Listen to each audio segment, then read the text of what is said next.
finally, all the characters we wanted to see get together at a Spider-Man movie, like Tom Hardy's Venom. Spoilers right off the bat. All right. I mean, It's better than mine. We'll go with it. look, the thing is with it that like anyone who cares about any of these things has had all of it spoiled for them on some level already. Fair. And the thing is that like you have to really dig to get the real spoilers. I think you have to And the dig really that hard. you kind of do. But like I mean, we're 2 weeks in and everyone's already. So I think the main point to be made is that if you have somehow managed to avoid the story of like who is in this, because people have been putting it in headlines across the internet for years now. I think the most important takeaway is that even knowing who was going to show up didn't ruin how well executed it was when it got there. Yes. Honestly, this movie's kind of a miracle, not just in who shows up, but the more you read about the behind the scenes chaos that was occurring while this was being made, it's like, it's amazing. It's as good as it is. Like this thing from the beginning was a clusterfuck. Like they started filming Act 1 and 2 before they even knew what was going to happen in the end. They had no clue where this was going. And the fact that you can't really tell, you gotta give them credit where credit's due. No, I've heard people complain about a few things about it, like that the characters were basically just there to quip off of each other, or that there was even too much dialogue, like that it was mostly a dialogue based character driven movie as opposed to just being like Marvel kicky punchy. And I don't have a problem with it. That's a stupid complaint, because there was still plenty of kicky punching. The kicky punch as there is pretty goddamn good. We got to see this on opening night. We've just had stuff going on, but it was such a treat to see it with that crowd. Oh yeah, no, I went there like full Spider-Man cosplay. I went there, had a great time. Oh, nice. Yeah, because of course. To be clear, we went to see it separately on opening night, and then we went to see it together in the big IMAX a few days later when we had tickets, which is pretty cool. So yeah, it's definitely a case like this is definitely an event movie where like it's very heavily fueled by nostalgia, and which isn't necessarily a bad thing. But a lot of that kind of plays into it. So there's a lot of like the older fans who've been watching Spider-Man movies for years, and so there's a lot of energy, there's a lot of excitement, there's a lot of just like kind of woo, like basically feel like a concert in some respects. Or like a con reveal. The cheers when characters showed up. Yep. Or the cheers when literally anything happened. There was a bunch in my theater. There's one like losing their shit over everything. At some point, I was like, "Okay, guys, calm down a little bit. Like, you don't need to cheer every fucking." No, it reminds me when I went to see Endgame opening weekend. Yeah, like I remember that too. It's the culmination of a bunch of other stuff. But I find something really interesting about the fact that this managed to bring together things from the different franchises in a way that, on a certain level was contrived, in the sense that it was just these specific things and nothing that we hadn't seen before. Sure. But the whole but how much time do you want them to spend on this? It was still a really long movie. Yeah. So, there's certain things I have to give a pass just because it was trying to do something and to get those pieces in place. And the way that it got those pieces in place still seemed to be properly organized, so that like in a writing sense, the events of the movie were propelled by character motivation, as opposed to just being like characters doing things because they needed to move from A to B. Like, I think that's my main example. I know you disagree, but still, Civil War, classic example of that. Like, just characters seem to do things that were kind of what they would on paper make sense for them to do, but in the actual direction of the movie, it just felt like kind of underdeveloped when they did the things that they did. But here, it feels appropriate for the characters. Well, I think the smart thing they did here, because like without fail, most of the Spider-Man movies that end disaster, the ones that try to cram too much shit in there. Yeah. Which is one thing I was really concerned going into this one. It's like, oh god, we have like all of the villains from all of the previous movies. Well, not all of them, but Well, like not all like, of them. We the true tragedy. We didn't get Rhino, Paul Giamatti, getting the chance to really shine or we didn't in get that suit. Squealy Goblin. We didn't get Squealy Goblin in there either. We didn't get the James Franco, the true actor of integrity and pleasure to work with for everyone he's ever worked with. Yeah, didn't make the way to the set somehow. I don't know how they missed that ball, but and he didn't start well, talking anymore. There. I don't know why. But anyway, yeah, don't see him around anymore. Well, it's anywho, I guess something happened, and there are consequences to your fucking actions. But yeah, right. But anyway, what I think was smart about this movie also does have like a lot going on and a lot of characters in there. But the problem with the ones that try to cram too much shit in there is they had to dedicate time to establish all of these things. But kind of by relying on nostalgia, you can kind of get to skip that part a little bit. And it's like you kind of already have a general idea of who this is. You've never seen those movies. Like even in the DMC main Spider-Man 2, you still know like the weird blue electric dude was in there. And even then they do a pretty good job of establishing who he is pretty much right off the bat and where he comes from, and he like kind of give him a new status quo almost. Same goes for like the Lizard, or like these aren't spoilers; these are in the trailer. Well, trailers have spoilers, but like we said, like the characters actually being there is not really the big spoiler because it's impossible to talk about this movie without talking about that.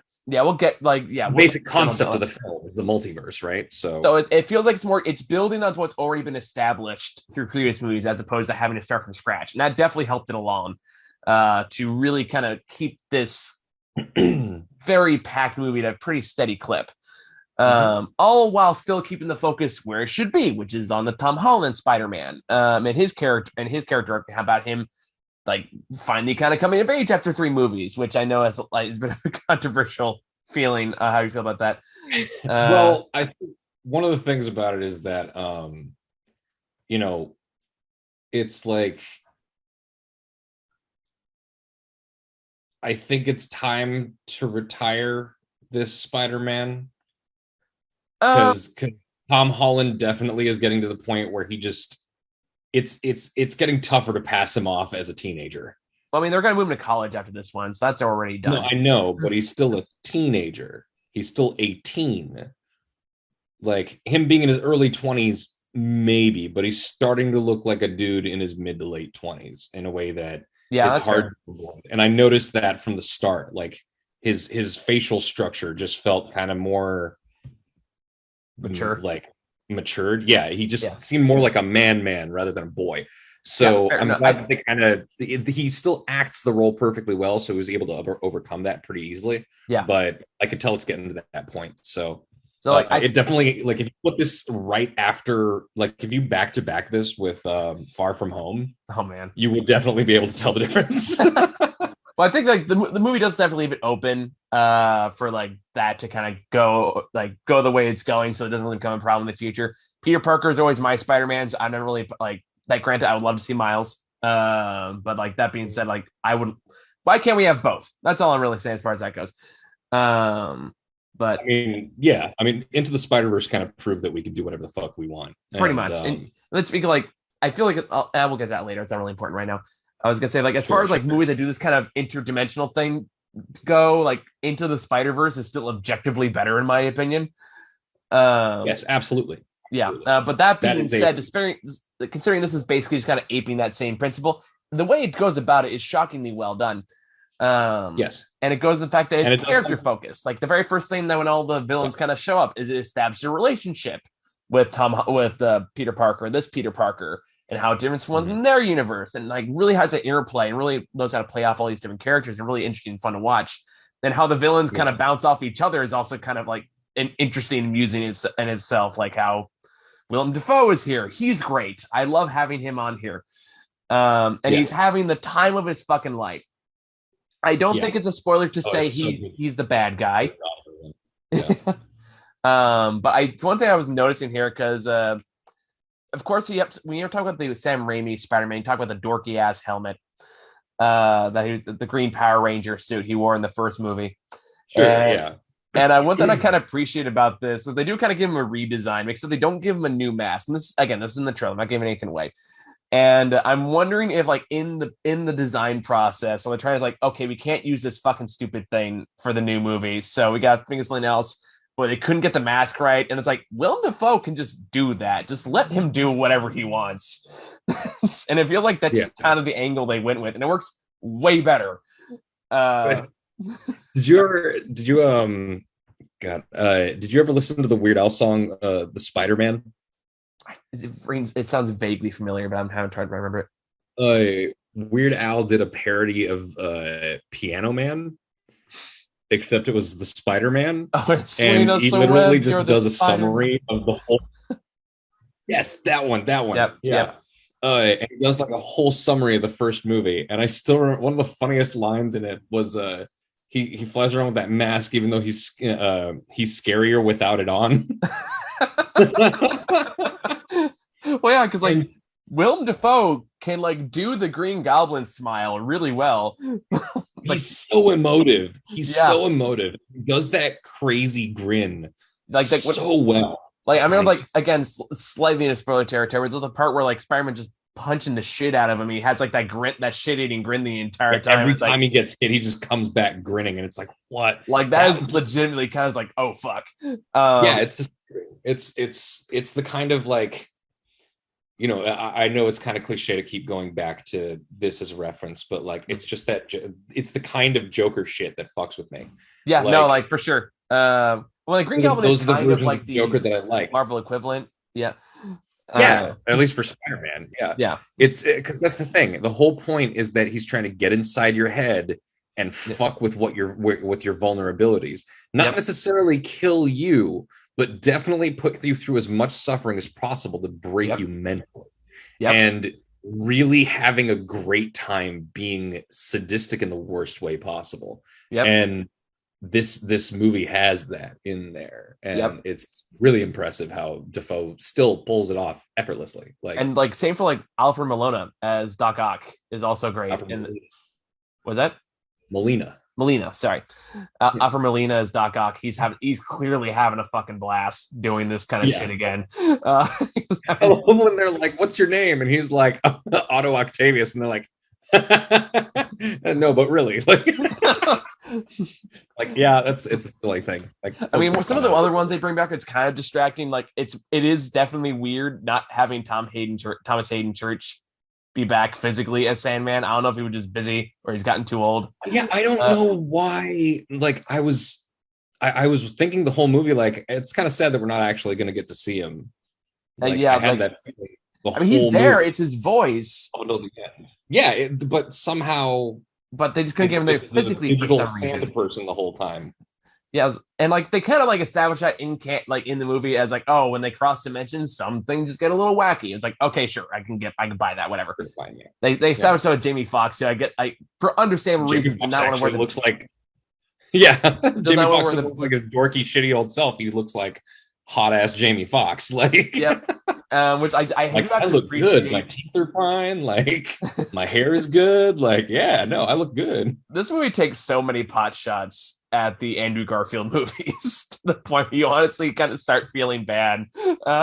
No, they're infamous. They're infamous. Oh, they're incredibly cynical products. But I found that to be one of the most interesting parts of the movie, where at the same time as it shits all over the Amazing Spider-Man movies in some ways, it still kind of redeems Andrew Garfield Spider-Man in a few days, from the character himself to like having this. Actually, this is one of the main things I liked about the movie. I wanted to talk about this too, was how one of the things that the movie does is that it acts as almost like an epilogue to the previous franchises, and it lets you see what these characters are looking back on the events of those movies. And it's really interesting seeing Andrew Garfield's Spider-Man looking back on the events of those movies and like having kind of like some self-esteem issues and stuff. Like, but it still pulls it off, and it does capture the distinctly different personalities of the three Peters while still being overlapping in a and way. he still hits those emotional beats, Very like much. when he saves MJ from like the falling statue. It's like, oh, okay, you gotta buy that a little bit. Like it works better than it should. But like Yeah. this movie pulls this shit off through a healthy dose of like self-awareness mixed with knowing when to hit the emotional beats.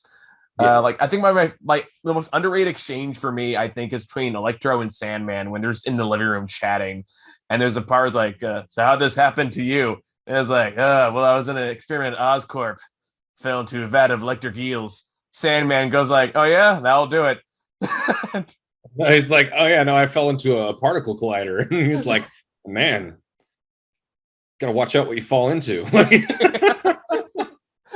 That's I don't know. I feel like on the title of this video should just put like "fuck it, full spoilers" or something like that. I probably like, will. whatever. Yeah. It's like if you haven't seen this by now, it's your problem. Yeah, basically. But yeah, just it was the action scenes were good. The interactions between the characters were good. The setups were good. I like the drama with Spider-Man. I do think that, ironically, given that there are people that think there was too much talking through the movie, the talking is the best part.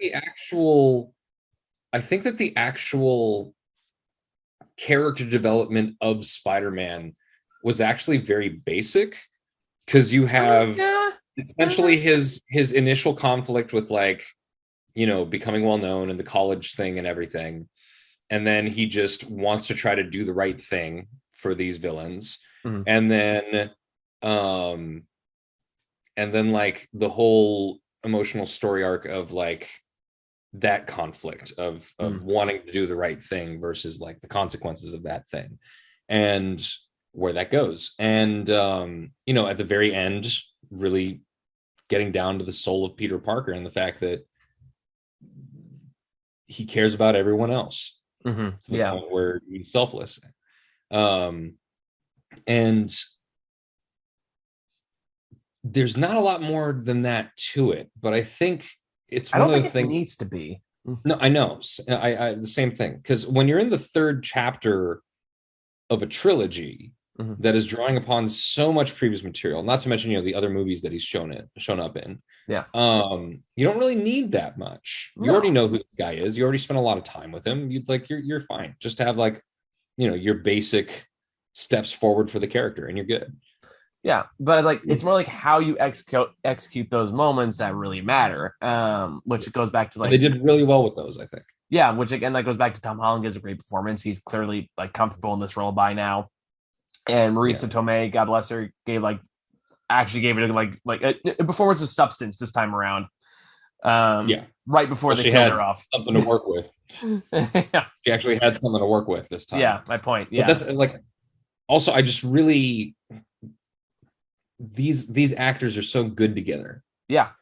And when you get to the point where, they find him and they're talking to him when he's in his moment of darkness. Yeah. And that interaction is so interesting and powerful to me, because the way that it draws upon these feelings that you've had about the events of these franchises over the past 20 years. Yeah.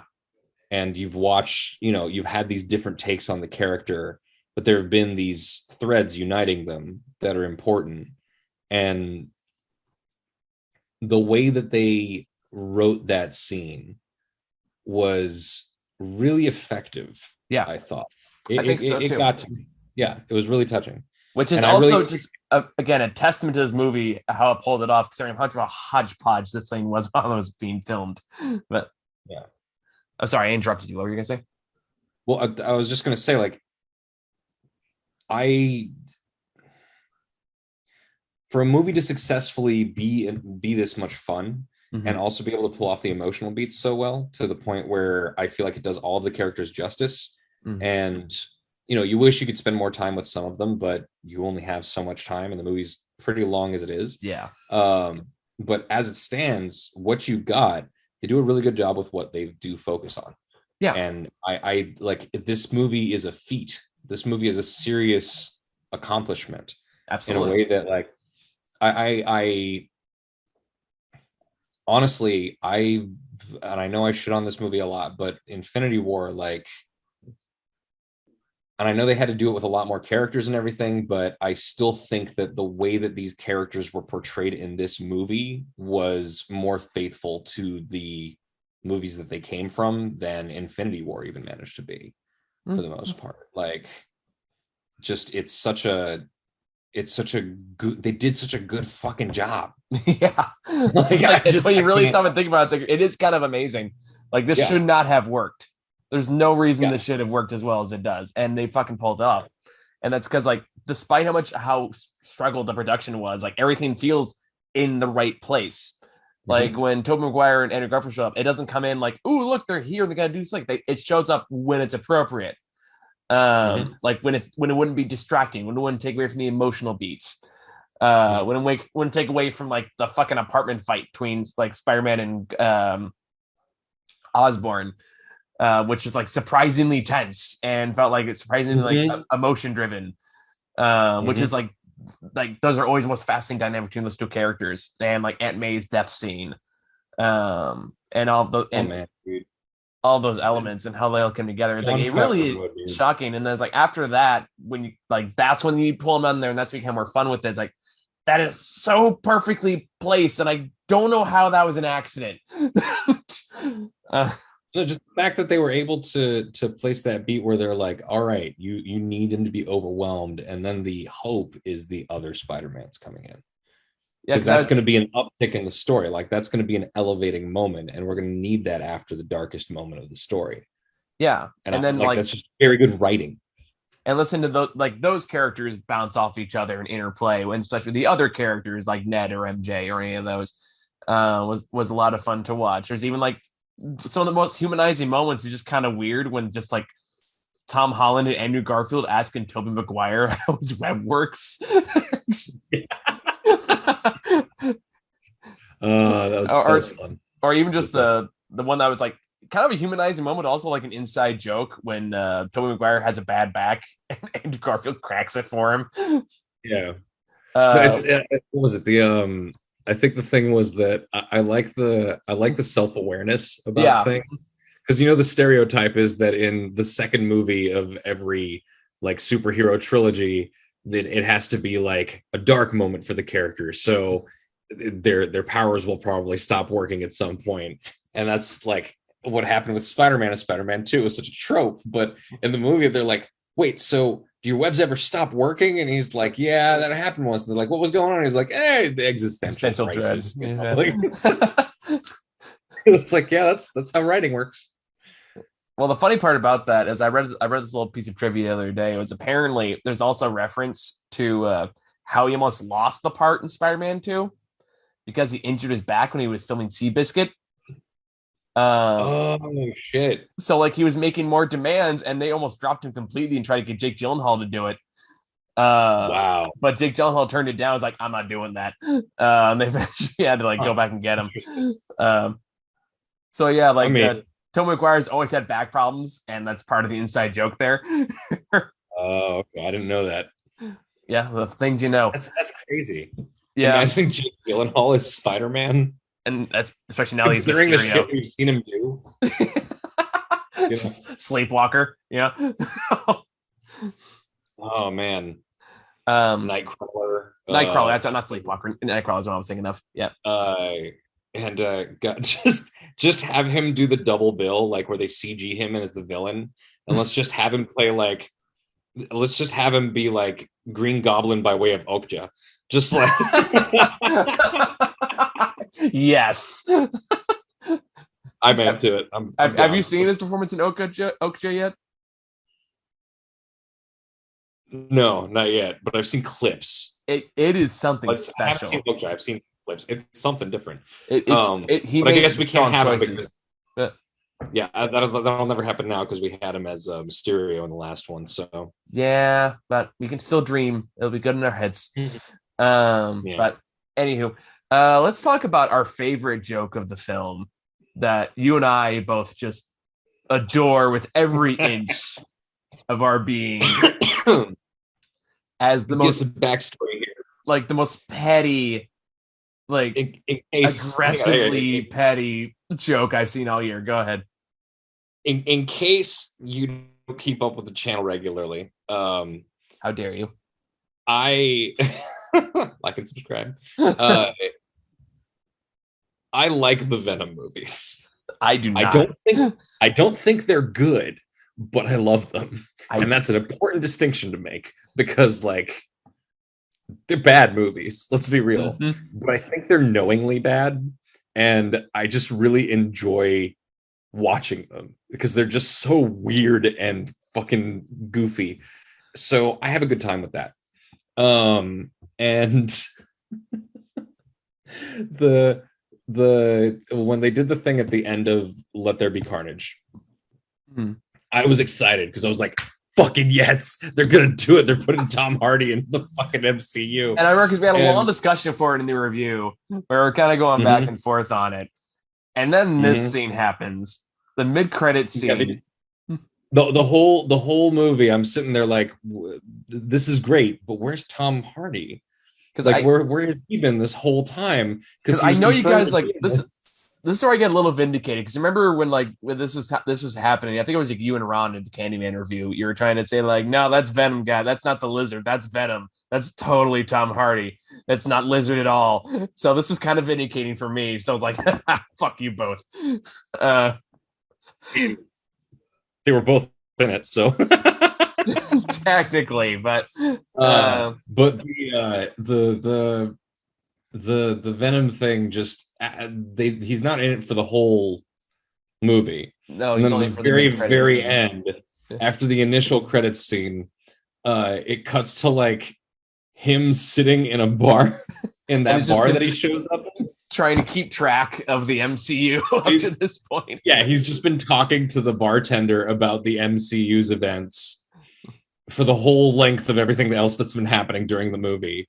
And then he's like, all right, we better go talk to Spider-Man. And then they all get warped back to their original fucking dimensions. Like, because I just really love what they did there. Because one, like you said, an absolutely amazing middle finger to these guys. But on the other hand, it's still so like on brand for that version of the character. It is. Like it fits that version of Venom so well. Like it totally makes sense that he would miss out on the movie because he was sitting in a bar because this version of Venom just like is such a weird goofball. Like he's a mess. Yeah. But I just have this image in my head of just Kevin Feige like storyboarding this whole sequence is going like, fuck you, Amy Pascal, make me like acknowledge your dumb fucking franchise because you made too much money. Oh, you got Tom Hardy, you want me in my fucking movie? I'll get him in my fucking movie. Here's what I'm gonna do. I'm gonna take the symbiote, kick Tom Hardy out. You can deal with it in Venom 3. Fuck off. Oh man. And then it's like, so like that's there now. So like, okay, I guess the MCU can have their own Venom now if they wanted to. Mm-hmm. That door is open. They kind of brought like, I will say, like, they've also kind of, in a weird way, taken one of the worst Spider-Man stories of all time, One More Day, and made it tolerable, which by itself is kind of impressive. Do you not know One More Day? No. They kind of combined it with... Come on, comic nerd. Give me your comic nerdiness. It's what people come here for. They kind of combined One More Day with OMIT, which stands for One Moment in Time. One More Day was this horrible. This happened during Civil War, the first Civil War, where Spider-Man revealed his identity to the world. Everybody knows he's Spider-Man. Then he decides to screw over Iron Man and switch sides over to Captain America's side. Suddenly, all his family becomes public enemy number one, basically. Aunt May gets shot with a sniper. He tries everything he can to save her. She's gonna die no matter what he does. So, guess what he does? You're not gonna get it, but try. I want to see. He intentionally infects himself with the symbiote? Nope. He makes a deal with the devil. Yep. All right. Like the literal devil. The literal devil, Mephisto. He makes a deal with Mephisto. This is because the editor-in-chief at the time hated the Spider-Man Mary Jane marriage. Hated it. Wanted to get rid of it. So he came with ultra contrived reason, and Mephisto's deal was like, all right, I'll save your aunt and I'll make everyone forget you're Spider-Man, but I want your marriage. This is what happens. So basically he takes that deal and everyone forgets he's Spider-Man. The marriage is gone. Several years later, the whole thing's like, oh, everything happened except he doesn't reveal his identity. So later, it turns out the new version of how no one knows he's Spider-Man is he asked Doctor Strange to do it. That's what the movie takes inspiration from. Yeah. And that's more or less what it goes into. It's a clusterfuck. Everybody hated it. It's one of the most reviled Spider-Man stories of all time. So it's more like, and when everyone's like, oh, wait, you're gonna have to like forget Peter's secret identity things, everyone's like, oh no, not that one. That's more or less where they take it at the end of this, is where it feels like it draws the most inspiration, because that's like Peter Parker starting from square one, basically. Although this movie takes oddly up to a bigger extent than the book does, but it works out. Clearly with the intent of having Peter start from square one, where he's broke, he doesn't have the Stark tech anymore, he kind of has to do everything himself, which is make all the whiny, bitchy online Spider-Man fans happy. Although this is the one thing I found in all of this is, as much as I bitch about the Spider-Man community, which is pretty toxic in and of itself, this is like the one thing everyone seems to agree on, which is they like this movie. So, good. Well, they pleased everybody. Except for the occasional sexist who get mad that it isn't Uncle Ben who said the line, but other than that, fuck them. Different. There's no Uncle Ben in this one. What do you want? Technically, he's there. He just like mentioned once, and that's in the What If series. Yeah, but no, the other thing I wanted to mention that we almost just glossed over, the fact that Daredevil shows up. Yes, Charlie Cox. I do like that. This is the first time that we finally get to see one of the Netflix Marvel people in the MCU proper. And sorry, go ahead. What? I can't say anything because I can tell you haven't watched it yet, so I'm just gonna keep my mouth shut. Oh, really? I'm not gonna say anything. I can't. I want to so badly. Shang-Chi? Was that? No, not Shang-Chi. Not. I've already said too much. It's not in Shang-Chi. Hawkeye. Loki? What do I need to watch, Michael? Just watch Hawkeye. Okay. All right. He's also good. Yeah, no, I still haven't caught up on Loki. But yeah, but okay, but that's like the TV shows, right? So the fact that we have it in the actual like big screen picture event, I'm just saying that they're bringing in some characters from the Netflix shows that they clearly want to be bigger pictures long term. Yeah, good, because they were good characters. Without Iron Fist. Especially that Iron Fist guy. We definitely want to see him come back. Have him go next to Shang-Chi and start telling him how to fucking do his job. That'll follow through on how that series works. Or how Shang-Chi is basically one giant apology for Iron Fist. Essentially, he was like, look, we're really sorry. We fucked up royally. Can you, here's a bunch of kung fu shit. I just don't know why they thought, I know that I know that the Iron Fist and Luke Cage were an actual duo back in the day. Yeah, Heroes for Hire. I know that was a classic combination, but did they really think they could salvage the Iron Fist concept from its fucking white savior bullshit? Orientalism and all that. Yeah. There's a term for it. I know they tried to confront it. I do like how they tried to confront it in The Defenders. How Luke Cage immediately just calls him out for being a rich white boy who doesn't know what the fuck the real world's like. And I appreciated the hell out of that, but it still doesn't change the overall problem with the fact that they actually tried to do this, and that just led to the failure of the whole thing. It was unsalvageable. Well, a lot of things led to the failure of the whole thing, but that was definitely a big elephant in the room that they never really did anything with. But yeah, I just really I actually finally started watching the second season. After watching The Defenders, it took me so long to get through Defenders, and that shit was only 6 or 8 episodes. Yeah, Defenders is not good. It was so boring. It was aggressively boring. It's bad. And And like after watching that, I really wanted to watch like season 3 of Daredevil and season 2 of Jessica Jones. I just couldn't bring myself to care enough. It had just Yeah. been so soured by that. And just now this year, I started watching the second season of Luke Cage. I like the I second. was watching it earlier today. Yeah. So I plan on getting to that. So it's really, I like this being like an additional motivation to actually do that. Yeah. Except for, is there a second season of Iron Fist? Yeah, but don't watch it. Yeah, I'm not going to. I'm not You don't need to. my time is more precious than that. But yeah, hey, second season Jessica Jones. Let's do it. Yeah. I like all 3 seasons of Jessica Jones. It's not great television. It never gets better than the first one. But I still think they're good. Wait, there are 3 seasons? Yes. Oh, didn't know it made that far. I think like Daredevil I thought got everything got what they. Sorry, what? Daredevil got 3 seasons. Jessica Jones got 3 seasons. Everyone else got 2 seasons except for the Defenders. Well, but that's the thing. Like, I thought everything basically got the seasons they got up until Defenders, and then all of them got one more season after that. So it's cool to hear that Jessica Jones Pretty got much, 2 more yeah. seasons. Well, Jessica Jones is already 2 seasons in by the time Defenders happened. No, it was only 1 season before Defenders, I thought. No, I'm pretty sure it was 2, but I could be wrong. Release schedules, whatever. Yeah. These timelines get convoluted. But in any case, it's good to know content. R-rated John Bernthal Punisher. Let's go. No, I'm kidding. Yeah, that's right. Oh yeah, Punisher. That's the other one. I forgot there was a 5th one. Yeah. Probably because he didn't really interact with the Defenders, did he? Nope. He was kind of doing his own thing. Yeah, separate.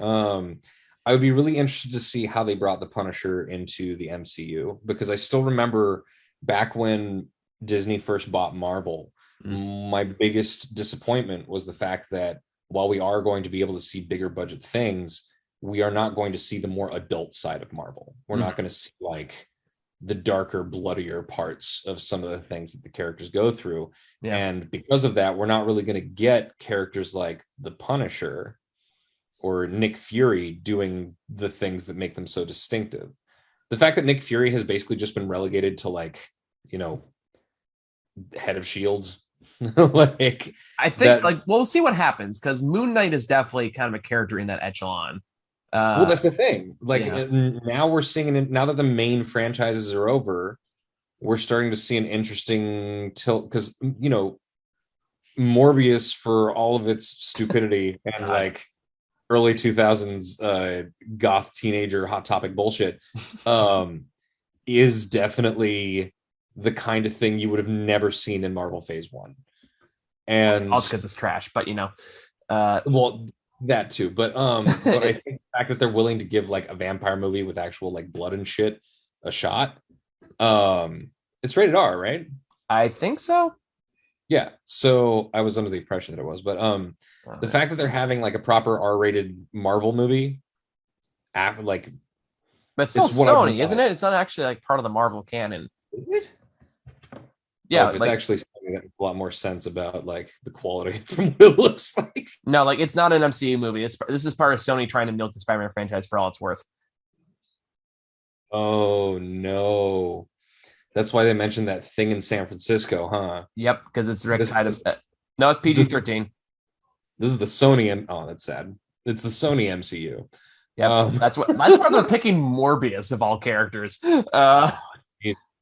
Okay, well, I was one. That makes me no. See, now you know why I've been feeling the way I have about it. No, I know it's going to be bad. It doesn't look good. It never looked good, but it looks like my kind of bad.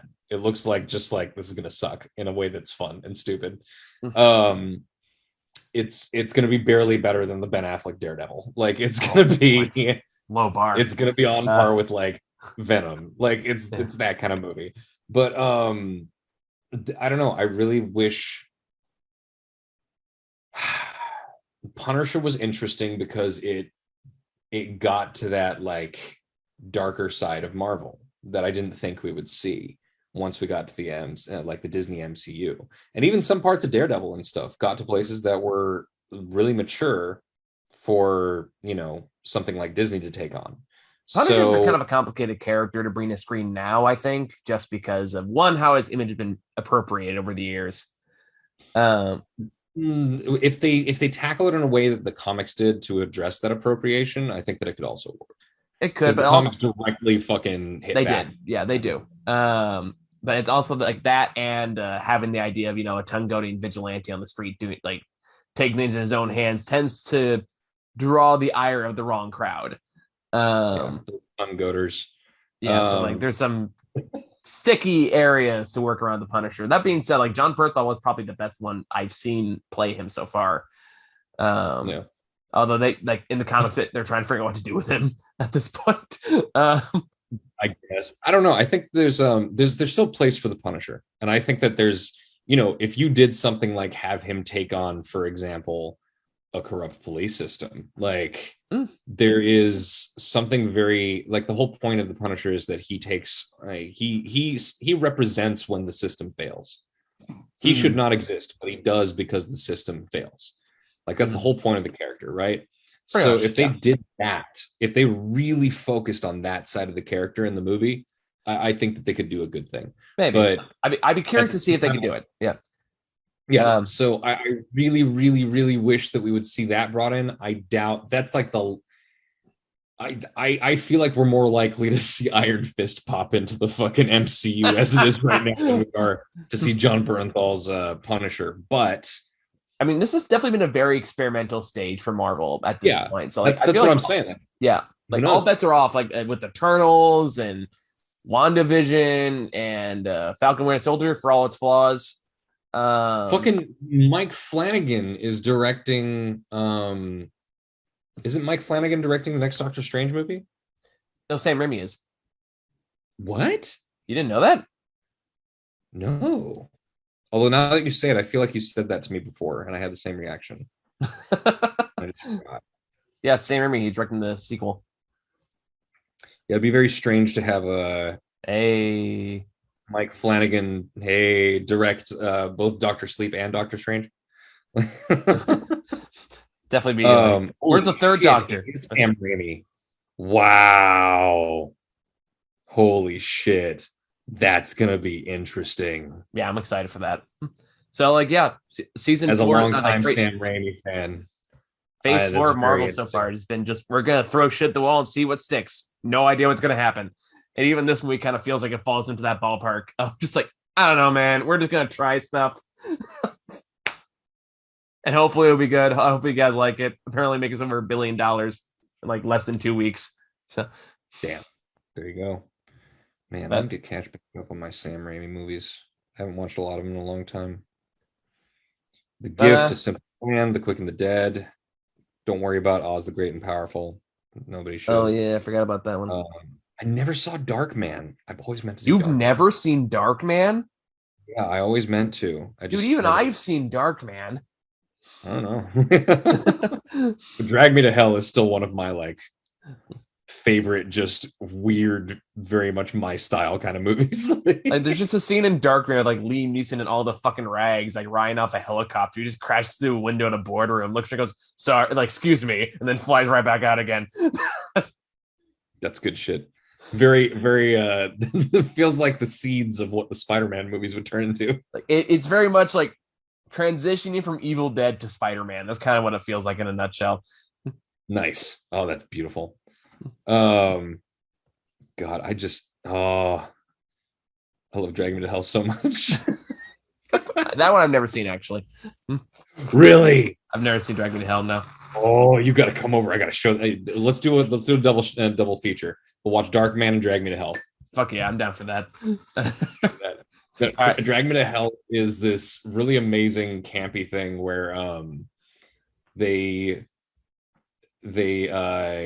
it's Sam Raimi returning to his Evil Dead roots, but somehow being faithful to like the whole Evil Dead trilogy along the way, because it has the core baseline horror aspects of the first one combined with like the goofy gore of the second one and just the flat out just ridiculousness of some parts of it for like with Army of Darkness. Yeah. And it's bringing all that into the 21st century. And God, the things they do to this poor woman, they just fucking they splatter her with so much like practical effect bullshit. She I can only imagine how much she had to shower after doing takes. Like they just fucking dump all this crap on her throughout the movie. It's so funny. But there's literally there's moments in the movie that are just hilarious. And there's a straight up Looney Tunes moment. Nice. I'm down for that. Straight up Looney Tunes moment with an actual anvil. I am not kidding. It's so good. My interest has been piqued. So yeah, definitely. Let's definitely do that. All right. So I think it's a good place to wrap up because I haven't eaten tonight, so I'm gonna go eat. Sure. But Anyway, yeah, we've just been talking about other things for like 10 minutes now. No Way Home. Really loved it. Thought it was really good. So I have come to the conclusion that I'm only allowed to put one Marvel movie in my top 10 list just to give a fair chance to other movies. So tune in a week or two to find out what that is when we eventually film it. So till then, bye.